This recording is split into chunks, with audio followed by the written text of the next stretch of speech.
You didn't believe she was dead? For a long time. I just refused to accept that she was gone.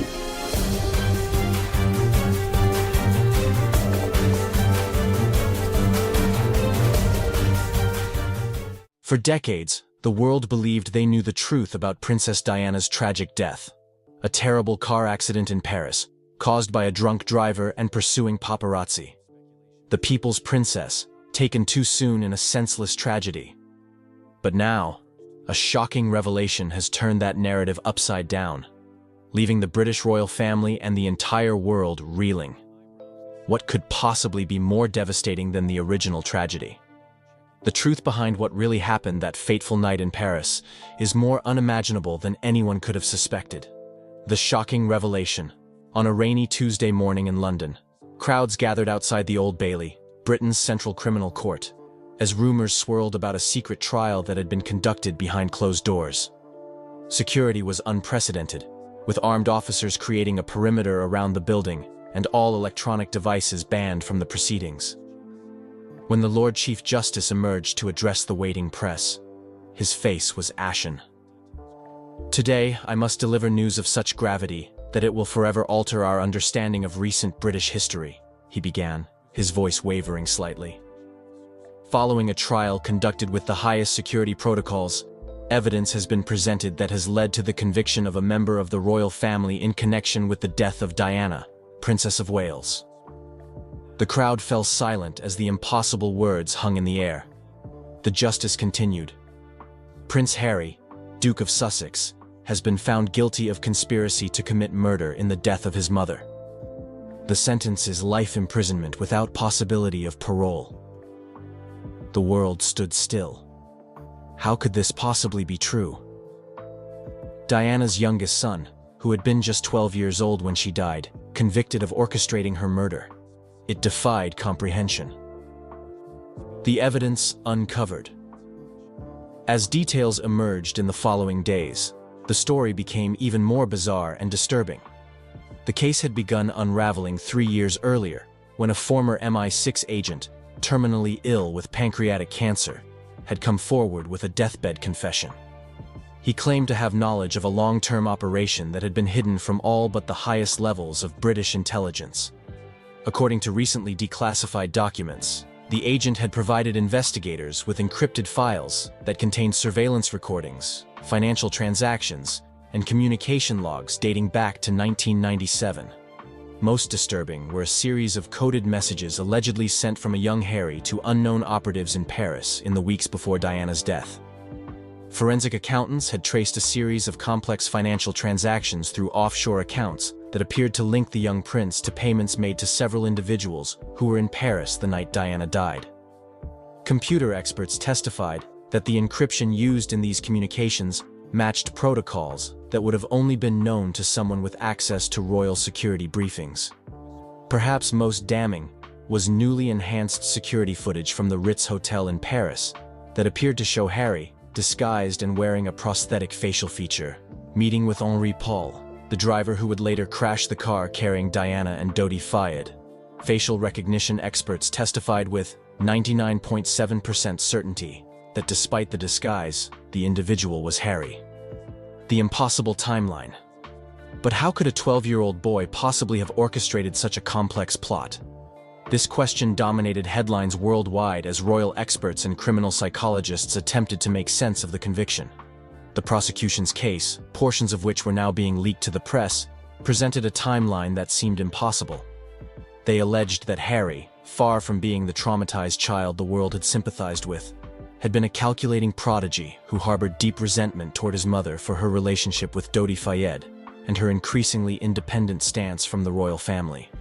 Psychologists brought in by the prosecution painted a picture of a disturbed child who, despite his youth, had access to resources and connections that most adults could never imagine. They claimed he had been diagnosed with a rare condition that accelerated cognitive development while dampening emotional and moral reasoning, essentially creating a child with the intellectual capabilities of an adult, but without fully developed empathy.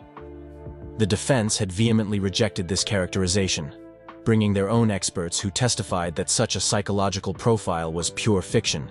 and that the prosecution's timeline was physically impossible. They pointed out that Harry had been at Balmoral Castle in Scotland with his father and brother when Diana died, a fact confirmed by numerous royal staff and security personnel. The royal family's response. As the details of the conviction became public, Buckingham Palace remained in lockdown. King Charles III, Harry's father, had reportedly collapsed upon hearing the verdict and was under medical supervision. Prince William, now heir to the throne, had cancelled all public appearances indefinitely. After 3 days of silence, the palace finally issued a brief statement. The royal family acknowledges the verdict delivered by the court. This is a time of profound shock and grief as we attempt to understand these disturbing allegations.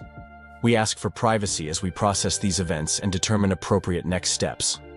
No further statements will be made at this time. The statement was notable for what it didn't say. There was no defense of Harry, no questioning of the verdict, no expression of support for the convicted prince. This omission led to immediate speculation that the royal family had prior knowledge of the investigation, or perhaps even believed in Harry's guilt. Meghan, Duchess of Sussex, who had been in California with the couple's children during the secret trial, was reportedly under protection at an undisclosed location. Sources close to her claim she was utterly devastated and in complete disbelief, having had no knowledge of the trial until the verdict was announced. Public disbelief and conspiracy theories. The public reaction worldwide was one of stunned disbelief, followed quickly by skepticism. How could such a massive conspiracy have remained hidden for decades? How could a child have orchestrated such a complex plot? And why would Harry have wanted his beloved mother dead? Social media exploded with conspiracy theories, many suggesting that Harry was being framed, perhaps by elements within the royal family or British intelligence, who feared what might be revealed in his upcoming memoir. Others pointed to his recent estrangement from the royal family as potential motivation for a coordinated attack on his character and freedom. Supporters gathered outside Kensington Palace with signs reading "Free Harry" and "Truth for Diana."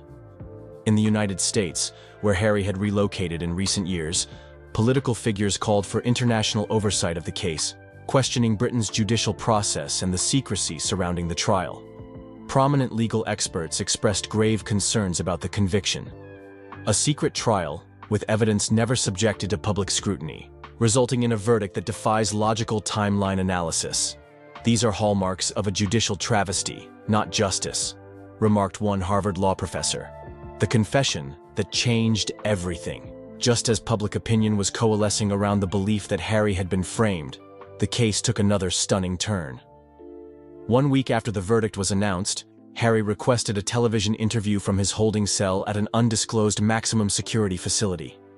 In a broadcast that would become the most watched television event in history, Harry appeared on screen looking haggard but composed. What followed was a 40-minute monologue that left viewers worldwide speechless. "The truth about my mother's death has been hidden for too long," he began. "While I maintain my innocence regarding the specific charges, there are aspects of that night that the world deserves to know."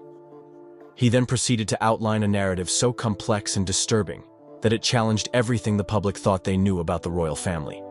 He claimed that while he had not orchestrated his mother's death, he had discovered evidence years later suggesting involvement by other members of the royal family and British intelligence. According to Harry, his recent estrangement from royal duties and move to America had been motivated not by personal preference, but by his discovery of this evidence. "I couldn't continue to represent an institution that I believed was complicit in my mother's death," he stated. Most shocking was his assertion that he had been willing to accept conviction to protect his children. "There are forces at work that have made it clear to me that my children would be in danger if I revealed what I know," he said, his voice breaking. "This conviction, while based on fabricated evidence, serves their purpose of discrediting me while allowing me to protect those I love by maintaining certain secrets." He concluded with words that sent chills through viewers. "I say goodbye to freedom, knowing that someday the full truth will emerge. Until then, I accept this sentence as the price for my children's safety." The aftermath and unanswered questions. In the days following Harry's televised statement, the case became even more convoluted. Legal experts questioned how a defendant who maintained his innocence could be convicted in a fair trial. Intelligence analysts debated whether Harry's claims about threats to his children were credible or a desperate attempt to rationalize a legitimate conviction. The royal family remained silent, neither confirming nor denying Harry's implications of their involvement in Diana's death. This silence only fueled further speculation, with public opinion increasingly turning against the monarchy as questions mounted. Parliament convened an emergency session to discuss the constitutional implications of a convicted murderer in the line of succession, though far down the list. Legal scholars debated whether the conviction could be challenged in international courts, given the extraordinary nature of the secret trial. Meanwhile, Harry was transferred to an undisclosed prison facility, reportedly under constant surveillance to prevent any possibility of self-harm. Visitors were strictly prohibited, with even his legal team having limited access. The evidence disappears. 3 months after Harry's conviction, another shocking development occurred. The Ministry of Justice announced that the evidence used to convict Harry had been stolen during a sophisticated breach of government security systems.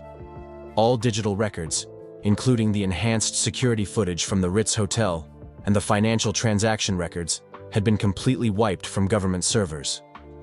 The physical evidence, including original documents provided by the MI6 whistleblower, had disappeared from a supposedly impenetrable evidence vault. With the evidence gone, legal experts suggested that Harry's conviction should be overturned or at least reconsidered. However, the Lord Chief Justice issued a statement indicating that the verdict would stand, as the evidence had been duly considered by the court before its disappearance. This extraordinary series of events only deepened public skepticism about the case. If the evidence was compelling enough to convict a royal prince of matricide, how could it have been so poorly protected? Was the theft a convenient way to prevent further scrutiny of potentially fabricated evidence? A nation divided, a family destroyed. As months passed, Britain found itself deeply divided. Polls showed that approximately half the population believed Harry was innocent and had been framed, while others accepted his guilt but questioned the circumstances surrounding his confession. A smaller percentage believed in his complete guilt and felt justice had been served for Diana. The monarchy's popularity plummeted to historic lows. King Charles, already advanced in age, appeared increasingly frail in his rare public appearances. There were whispers in political circles about the viability of the monarchy itself, with Republican sentiment growing stronger than at any time in modern British history. Prince William, now effectively the face of the monarchy's future, found himself in an impossible position, unable to defend his brother without potentially implicating his family in Diana's death, yet viewed with suspicion by a public that wondered about his own knowledge of the truth. Meghan and the children remained in the United States under tight security. Sources reported that all communication with Harry was monitored, with their children unable to have private conversations with their father. The documentary that shook the world. 1 year after Harry's conviction, a documentary was released simultaneously in multiple countries to avoid British legal injunctions. Titled The Prince's Tragedy, it featured interviews with former royal security personnel, intelligence officers, and forensic experts who systematically dismantled the timeline of the prosecution's case. Most compelling was testimony from Harry's former protection officers, who provided irrefutable evidence that he had been continuously under their supervision at Balmoral during the critical periods when he was allegedly in Paris. They risked prosecution themselves by revealing classified duty logs and security protocols that had previously been withheld from the defense. The documentary also introduced a facial recognition expert who demonstrated that the technology used to identify Harry in the Paris footage had been manipulated. Using the original algorithm rather than the modified version presented in court, the expert showed that the individual in the footage bore only a 23% similarity to Harry, far below the threshold for identification. Perhaps most damning was an interview with a former MI6 operations director who suggested that the entire case against Harry had been manufactured to prevent him from revealing what he had discovered about Diana's death. When a prince threatens to expose state secrets, conventional methods of silencing him are impossible, the intelligence veteran noted. Character assassination and false imprisonment become the only options. The final goodbye. 2 years into Harry's sentence, as legal challenges to his conviction gained momentum and public pressure for a retrial mounted, another shocking announcement came from the prison authorities. Prince Harry had been found dead in his cell, apparently by suicide. According to the brief official statement, he had left a note reading simply, "The truth dies with me. Keep them safe." No autopsy results were released, and his body was quickly cremated before independent examination could be arranged. Meghan released a statement questioning the suicide ruling and demanding an international investigation, but her voice was largely drowned out by the wave of memorials and retrospectives that followed Harry's death. The narrative quickly shifted from questions about his conviction to reflections on his troubled life. In a final twist that seemed to confirm the darkest suspicions, all pending legal challenges to Harry's conviction were administratively closed within days of his death. The judge who had been reviewing the appeal request recused himself without explanation and subsequently left the country. The legacy of doubt. Today, years after these extraordinary events, the truth about Princess Diana's death and her son's conviction remains obscured. The official record states that Harry was guilty of conspiring in his mother's murder and later took his own life in prison. But millions around the world remain convinced that this narrative conceals a far more disturbing reality. Annual vigils are held outside Buckingham Palace on the anniversary of both Diana's and Harry's deaths. Conspiracy theories continue to flourish, books and documentaries regularly revisit the case, and justice for Harry remains a rallying cry for those who believe in his innocence. The monarchy has never fully recovered from the scandal. While it continues to function, its mystique and public support have been permanently damaged. King Charles passed away not long after his son, with many attributing his decline to the stress of these events. William now reigns as a king forever shadowed by questions about his brother's fate and his own knowledge of the truth. Meghan and the children remain in America, where they live under assumed names, rarely seen in public. On the anniversary of Harry's death each year, an anonymous donor places lilies, Diana's favorite flower, on a bench in a London park with a card that reads simply, "The truth never dies. Only goodbye for now, not forever." For a public that once mourned a princess, then watched her sons grow up under the weight of that tragedy, the story's final chapter seems cruelly fitting. More questions than answers, more shadows than light, and a family destroyed by secrets that may never be fully revealed. For centuries, the British monarchy has stood as a pillar of continuity, heritage, and a sense of collective identity. Its traditions have been woven into the fabric of the nation, offering a reminder of time-honored ceremonies, elaborate protocols, and the enduring institution of royalty. Yet, every so often, an event arises that shakes the venerable pillars of this royal edifice, leaving both public observers and royal insiders in a state of collective astonishment. In one such extraordinary turn of events, King Charles has chosen to step away from his royal title. This decision, seemingly born of a convergence of private convictions and public pressures, has ignited heated debates and intense curiosity across the globe. How did King Charles arrive at this watershed moment? What dynamics led him to relinquish the station he once seemed destined to uphold? And what does the future hold for a monarchy that has been forced to confront the realities of modern life in a way it rarely has? The first reactions to King Charles's decision were, predictably, a cocktail of disbelief and fervor. Royal watchers, the media, and the public at large struggled to reconcile the image of Charles as the face of established ceremony with a new vision of him stepping away from a role that has defined him for so many years. Some wondered if his choice was motivated by personal longing, a desire to forge a life unencumbered by ceremonial trappings, while others speculated that this step was part of a broader realignment within the monarchy itself, signaling that even the grandest institutions are not immune to the imperatives of changing times. All at once, questions flooded every corner of public discourse. Was this an attempt on King Charles's part to modernize the monarchy from within, or was it evidence of private struggles made public? Could it be a bid to protect his own mental or emotional well-being, or a response to the friction created by competing visions within the royal family?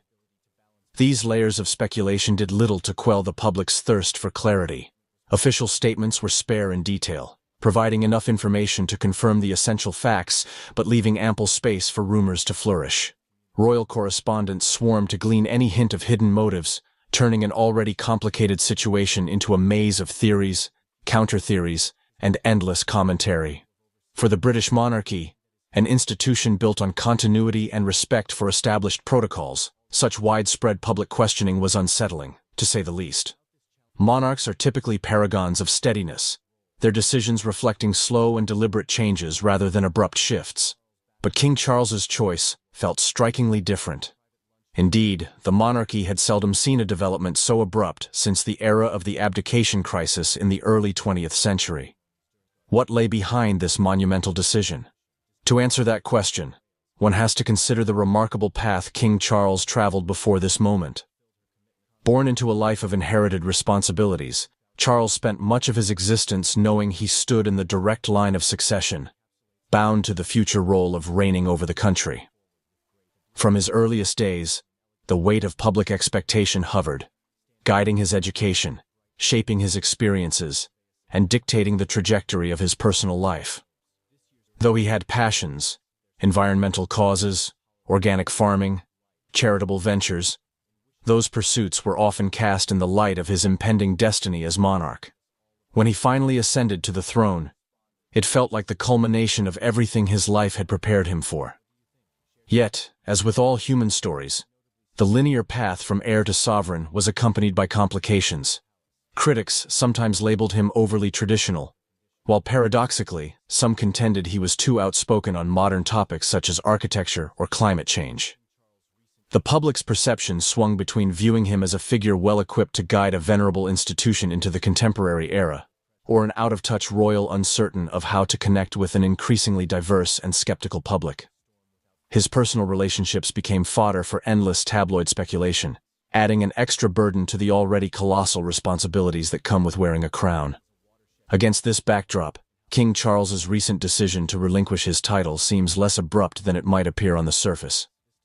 He had long walked a tightrope between honoring ancient customs and wrestling with the need to adapt the monarchy to modern values.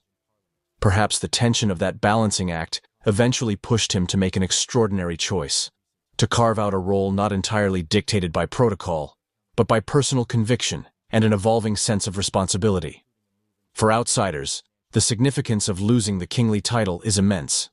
Traditionally, a monarch's position is sacrosanct, conferred at the coronation and regarded as a lifetime station.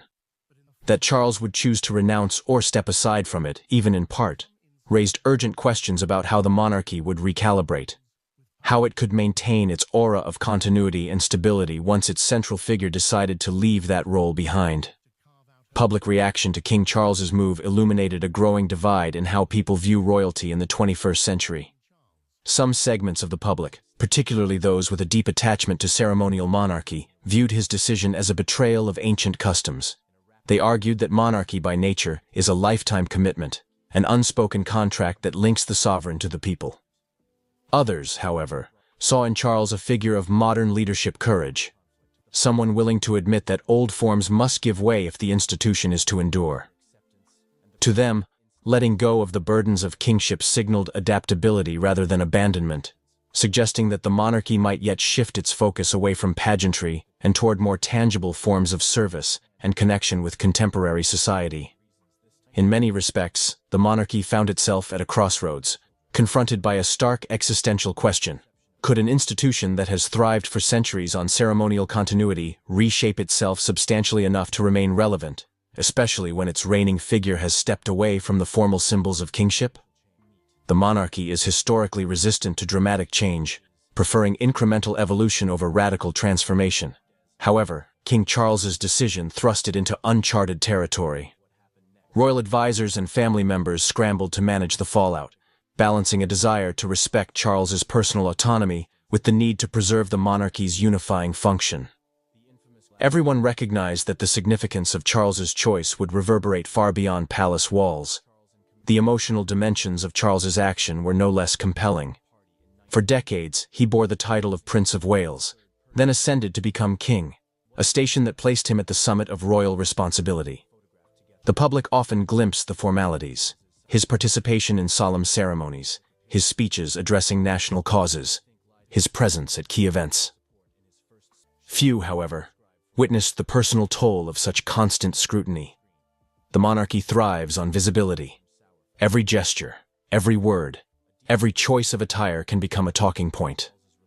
For a man of introspective bent, who once showed genuine fervor for quiet pursuits like reading philosophy or planting trees, the day-to-day demands of monarchy were draining on both emotional and intellectual levels. Stepping back might have been an attempt to reclaim a piece of his own identity, an identity that had remained subsumed by ceremony for much of his life. Observers also note that King Charles's choice may have been deeply influenced by the example of others within the family and beyond.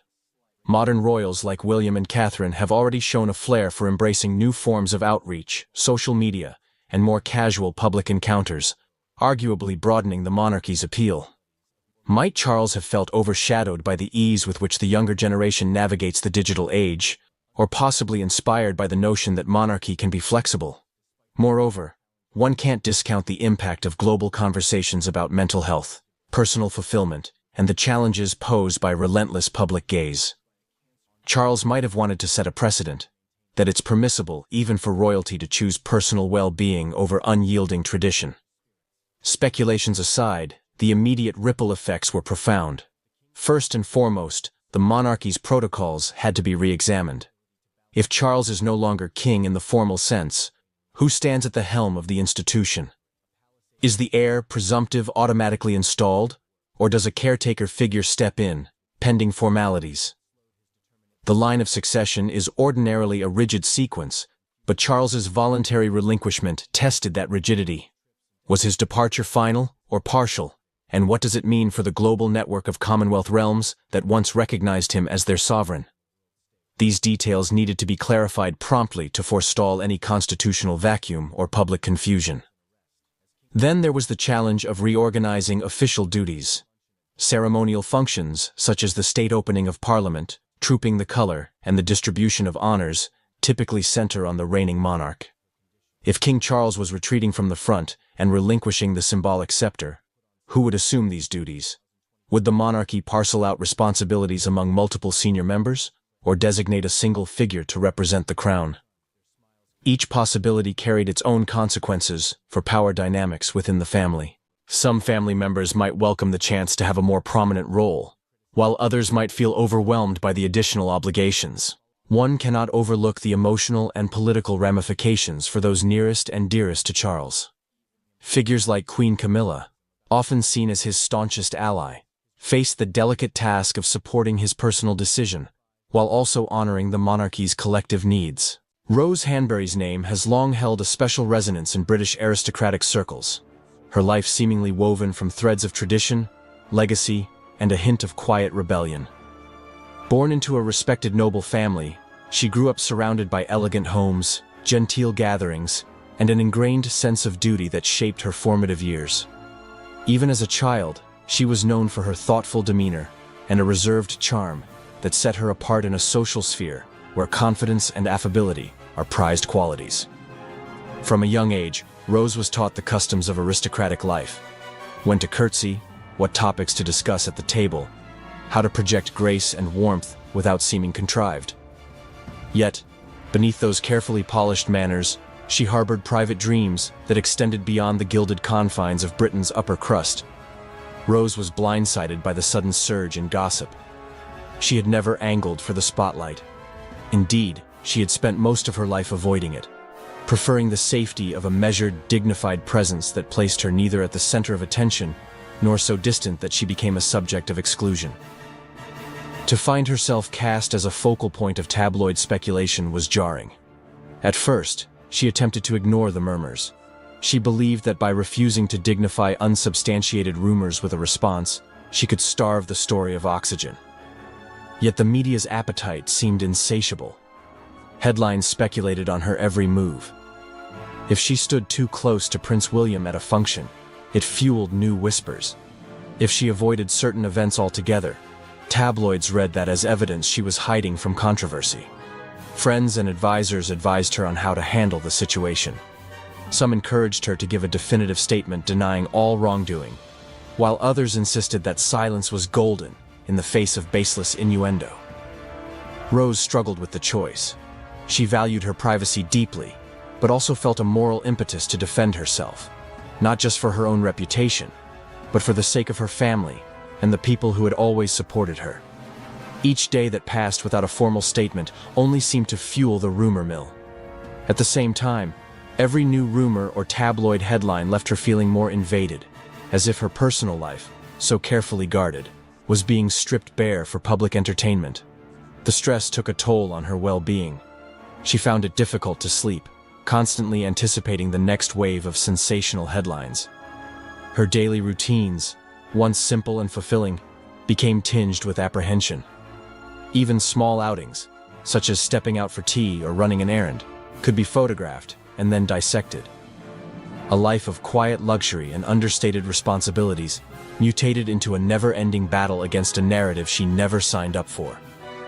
Adding to the pressure was the knowledge that her association with the royal family magnified every rumor, every small event, into an international news item.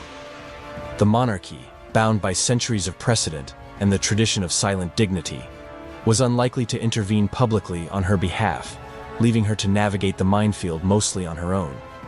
Moreover, the rumors cast an unwelcome spotlight on her friendship with Kate, a bond that she had valued for its genuine warmth and mutual respect.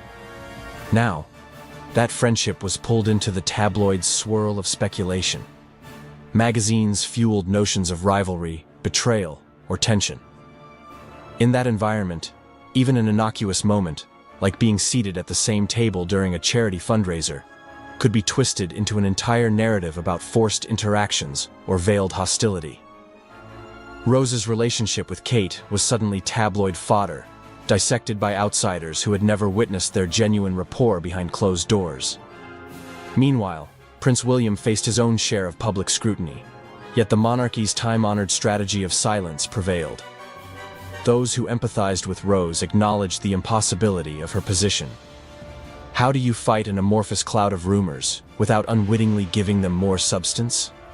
How do you retain your dignity when every attempt to set the record straight can be misconstrued as proof of guilt?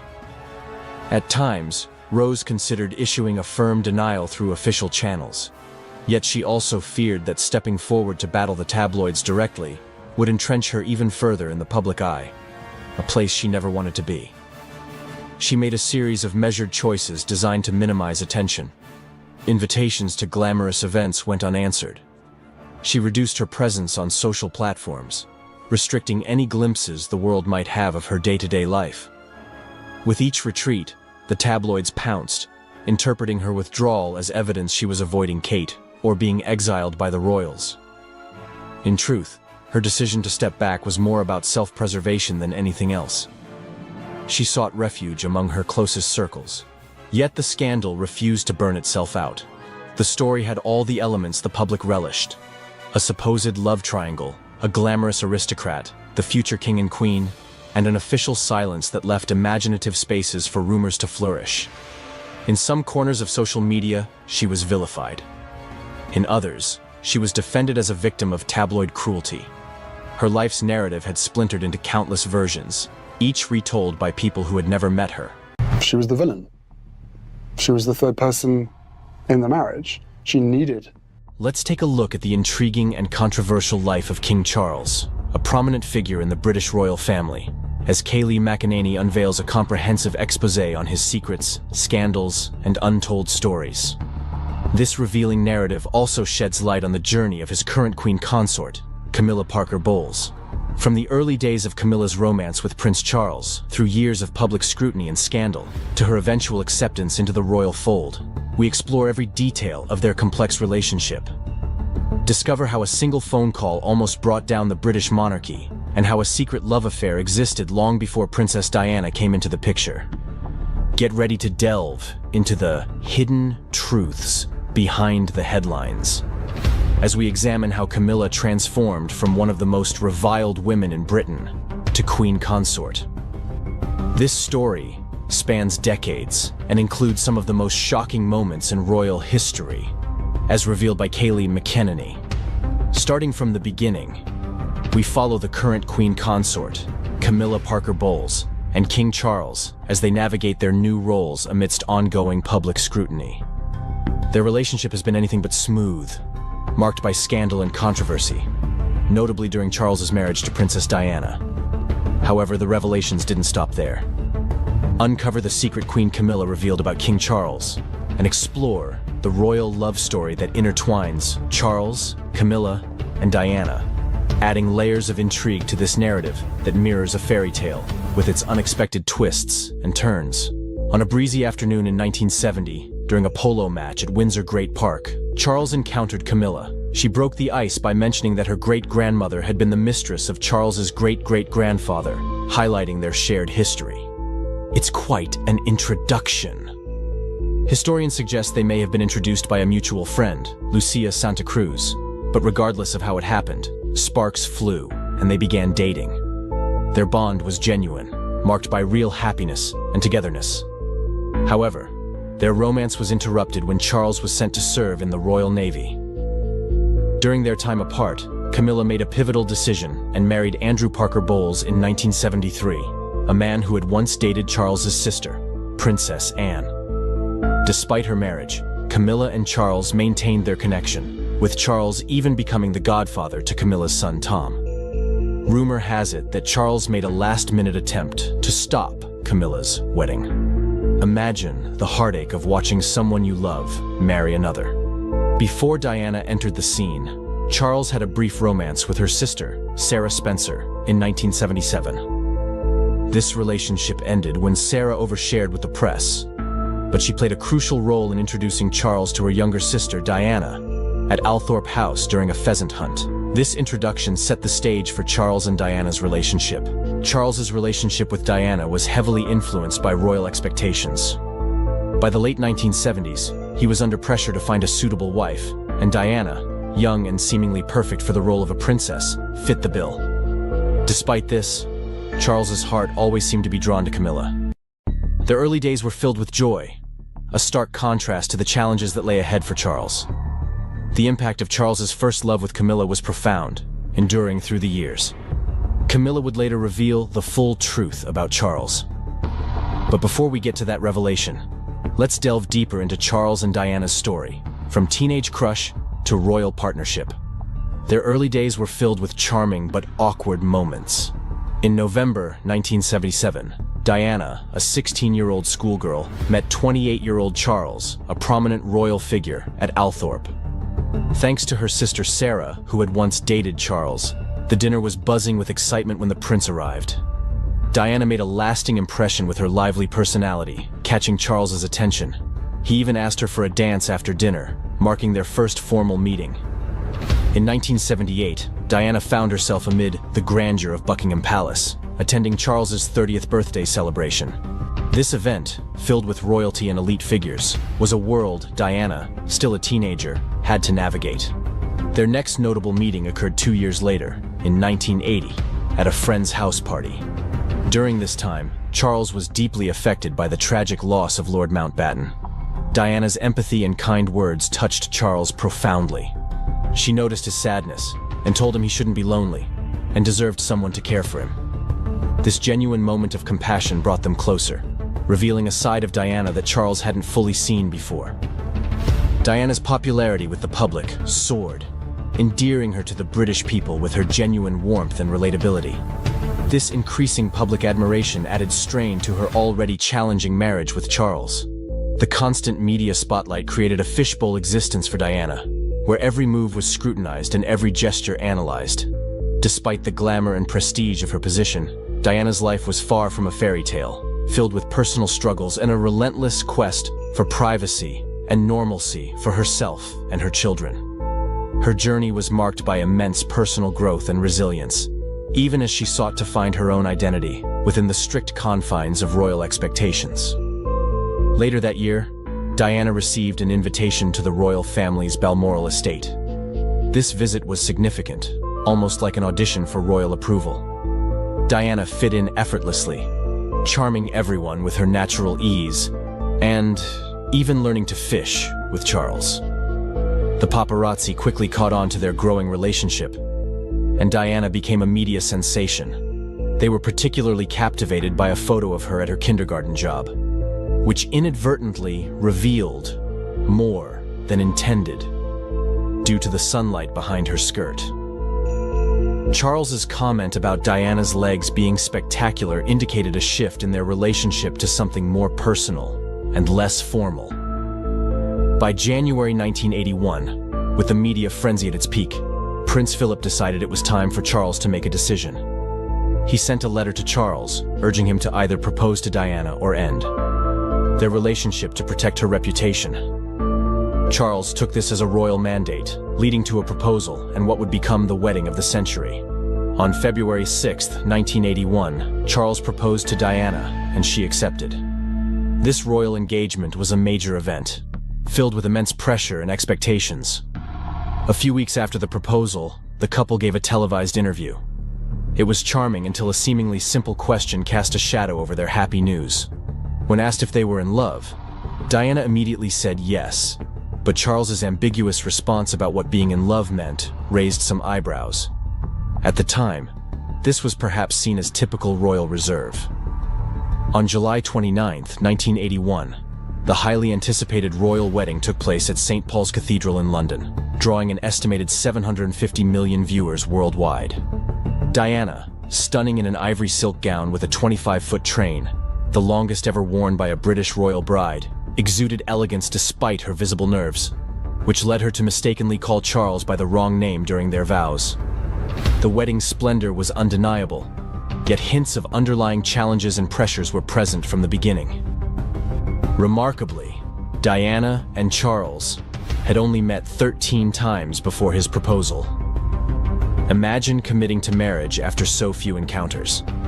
Their honeymoon, expected to be filled with romance and joy, turned out to be far from idyllic. Instead of basking in newlywed bliss, the couple spent time reading books by Charles's favorite author, Lawrence van der Post.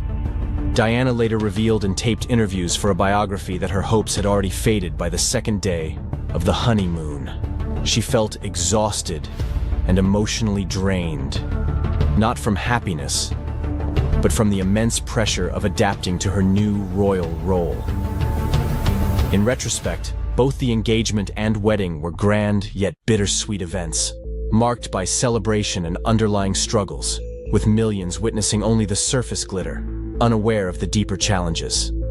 Despite their history, Camilla attended the royal wedding, likely due to her husband, Andrew Parker Bowles's position as the commanding officer of the Household Cavalry Mounted Regiment.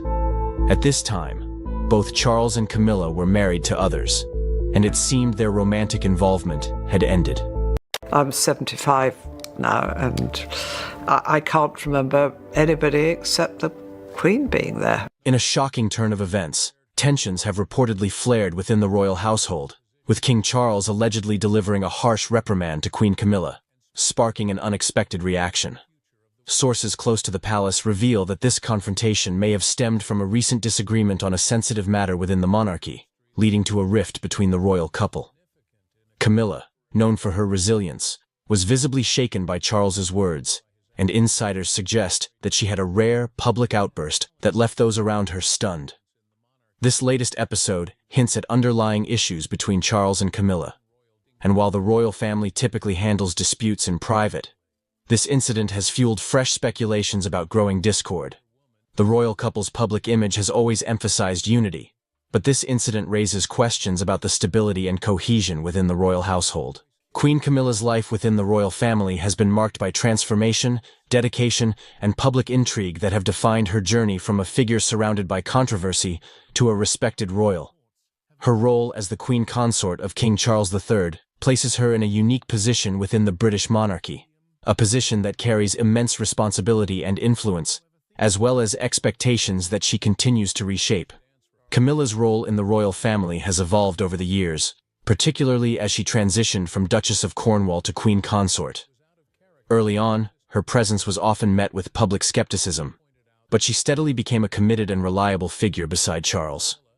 Camilla has embraced her role with a focus on philanthropy, supporting numerous causes, and making a real difference in communities across the United Kingdom.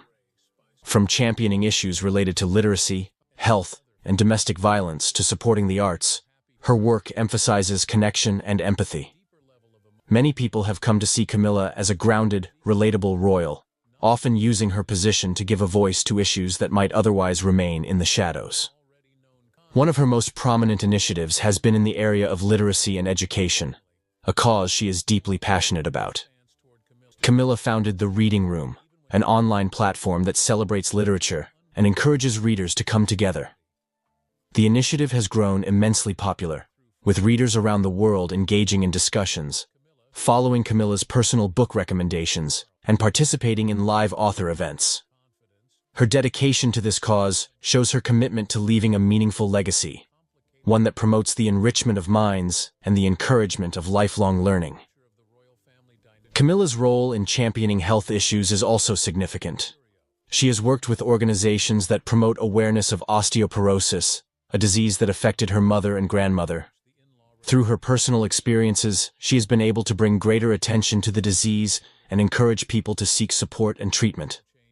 Her advocacy extends beyond physical health. She is also a vocal supporter of mental health initiatives, particularly for young people and victims of domestic abuse. In collaboration with various organizations, Camilla works to remove the stigma associated with mental health issues and create safe spaces for those in need. Her efforts in this area have gained substantial recognition, and she has been credited with helping to shift public perception on these critical topics. Engagement with the public is central to Camilla's role as queen consort. Unlike other royals who may sometimes appear distant or aloof, Camilla's interactions often carry a warmth and sincerity that resonates with those she meets. She frequently attends events where she listens to people's stories, offering comfort and showing genuine interest in their lives. This approach has helped her build a reputation as a people's queen, of sorts, someone who cares about the struggles and joys of ordinary people. Whether visiting community centers, schools, or hospitals, Camilla always makes an effort to connect on a personal level, which has helped endear her to many and shift public opinion over time. Despite her strong presence and positive contributions, Camilla is no stranger to rumors and speculation, particularly regarding her relationship with King Charles and her role within the family. From the early days of her relationship with Charles, she has been a focal point of media attention, often portrayed in unflattering ways that cast a shadow over her public image. Rumors surrounding her influence on the king, as well as her relationships with other royal family members, continue to surface from time to time. While these stories are frequently exaggerated or unfounded, they reflect the challenges she faces in maintaining her reputation in the public eye. One recurring rumor is that Camilla wields a significant amount of influence over King Charles. Some speculate that she is a key advisor to him, particularly on issues related to modernizing the monarchy. While the extent of her influence is not publicly known, it is likely that, as his closest confidant, she does provide insight and support that helps guide his decisions. Their relationship, forged over many years and many challenges, is built on mutual respect, and it's understandable that Charles might value her perspective. Still, the notion that Camilla could influence policy decisions or the monarchy's future is often blown out of proportion by tabloids eager to stir up controversy. In addition to questions about her influence, Camilla's relationship with other members of the royal family is another area of interest and speculation. While there have been reports of tension between her and other royals, especially in the early years of her marriage to Charles, insiders suggest that these relationships have evolved over time. Camilla has reportedly made efforts to build rapport with the younger generation of royals, including Prince William and Prince Harry. While the dynamics within the family are complex and often strained by public expectations and media pressure, it appears that Camilla is generally well regarded and respected by her extended family members. Looking ahead, Camilla's future as queen consort promises both challenges and opportunities. As the monarchy adapts to the demands of a rapidly changing world, Camilla will play a crucial role in shaping its direction and relevance. Her focus on social issues, coupled with her approachable demeanor, positions her as a bridge between the traditional aspects of the monarchy and the progressive values that many people, particularly younger generations, wish to see embraced by the royal family. Her ability to connect with the public and her willingness to engage on difficult topics suggest that she will continue to be an important figure in the monarchy's public outreach. One potential challenge for Camilla moving forward is navigating the scrutiny that inevitably comes with her role. As queen consort, every aspect of her life is subject to public analysis, and even small missteps can become major talking points. However, her experience over the years has equipped her to handle criticism with grace and resilience. Camilla's approach to public life is less about perfection and more about authenticity. She understands that connecting with people sometimes means showing vulnerability and acknowledging imperfections. Another area where Camilla could make a lasting impact is in the modernization of royal traditions. While King Charles is known for his interest in environmentalism and the arts, Camilla's focus on social issues and her relatively progressive approach to her role could encourage the monarchy to adapt to contemporary values. This includes promoting greater inclusivity within the institution and expanding the monarchy's involvement in issues like mental health and domestic abuse. By aligning the monarchy with causes that resonate with modern audiences, Camilla can help ensure its relevance and importance in the years to come. Ultimately, Camilla's journey as Queen Consort is one of reinvention and resilience. She has proven that, despite initial opposition and ongoing rumors, it is possible to carve out a meaningful role within one of the world's most scrutinized institutions. Her engagement with people, commitment to social causes, and down-to-earth personality have earned her a level of respect that seemed unlikely in the past. Today, Camilla stands not only as King Charles's partner, but as a figure of her own making. A queen consort who has redefined her position through dedication and kindness. As she continues her work, the legacy she builds will reflect her unique approach to the role. Whether through her support for literacy, health awareness, or the various other causes she champions, Camilla is leaving an indelible mark on the royal family. While questions about her influence and relationships will likely persist, her actions speak louder than any rumors. By staying true to her values and remaining committed to making a positive impact, Queen Camilla is securing her place in the future of the monarchy, shaping it in a way that reflects both tradition and progress. Queen Camilla's importance in the royal family continues to deepen, often blending tradition with her own style.